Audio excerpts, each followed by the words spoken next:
Assalamualaikum warahmatullahi wabarakatuh. Perkenalkan, nama saya Rifki Aulia Sidik. Saya mahasiswa STI Yasa Anggana, Prodi Manajemen.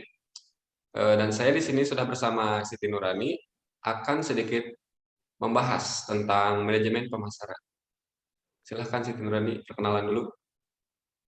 Perkenalkan, nama saya Siti Nurani, mahasiswa STI Yasa Anggana, Prodi Manajemen S1. Oke, saya ingin bertanya nih, apa sih yang dimaksud dengan manajemen pemasaran dan mengapa manajemen pemasaran penting bagi masyarakat?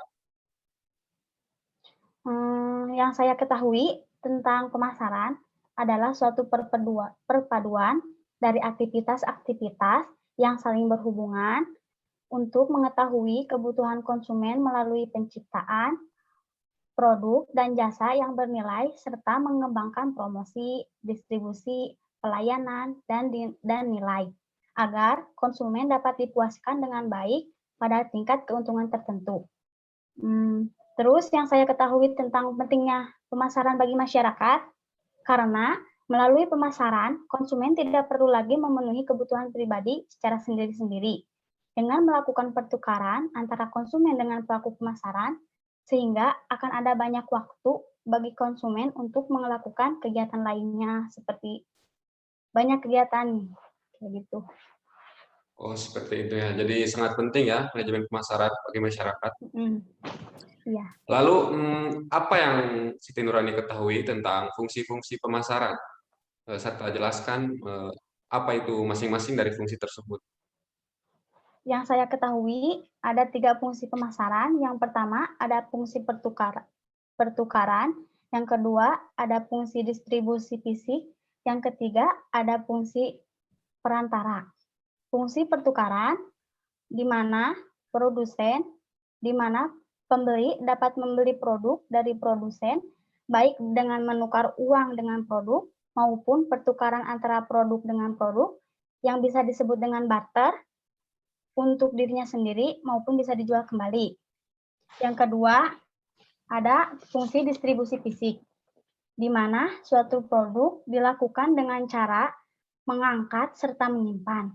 Produk diangkat dari produsen, sedangkan penyimpanan produk mengedepankan upaya menjaga pasukan produk agar tidak kurang saat dibutuhkan. Fungsinya distribusi fisik.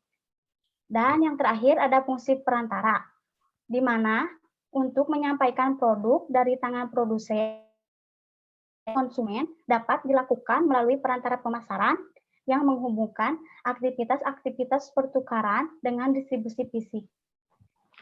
Oh, jadi ada 3 ya fungsinya. Fungsi pertukaran, Ya. fungsi distribusi fisik, dan fungsi perantara. Ya, yang saya ketahui. Sangat bermanfaat. Terima kasih.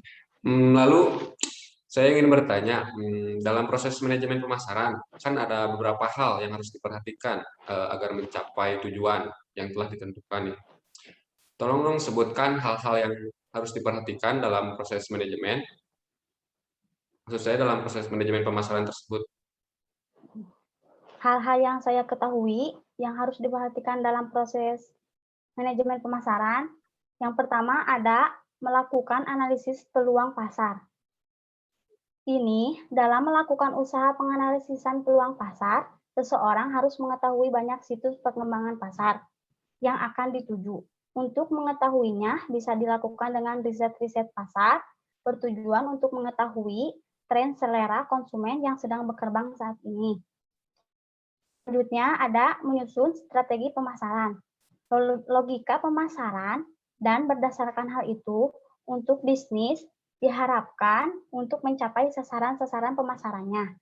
Strategi pemasaran terdiri dari pengambilan keputusan biaya pemasaran, bauran pemasaran, dan lokasi pemasaran.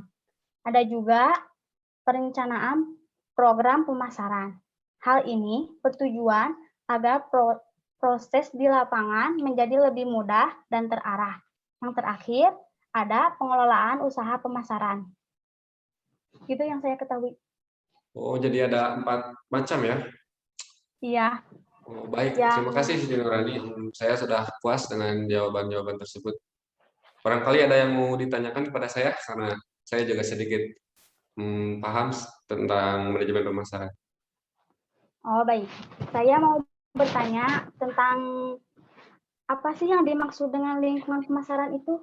Yang diketahui oleh Rifki bagaimana?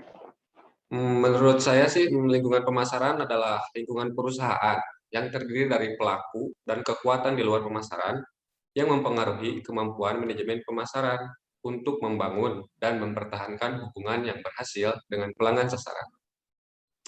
Perusahaan harus terus melakukan pengamatan secara terus-menerus dan beradaptasi dengan lingkungan yang bersifat kompleks dan terus berubah-ubah. Dengan mempelajari lingkungan, perusahaan dapat menyesuaikan strategi perusahaan untuk memenuhi tantangan dan peluang pasar yang baru. Itu menurut saya. Terus,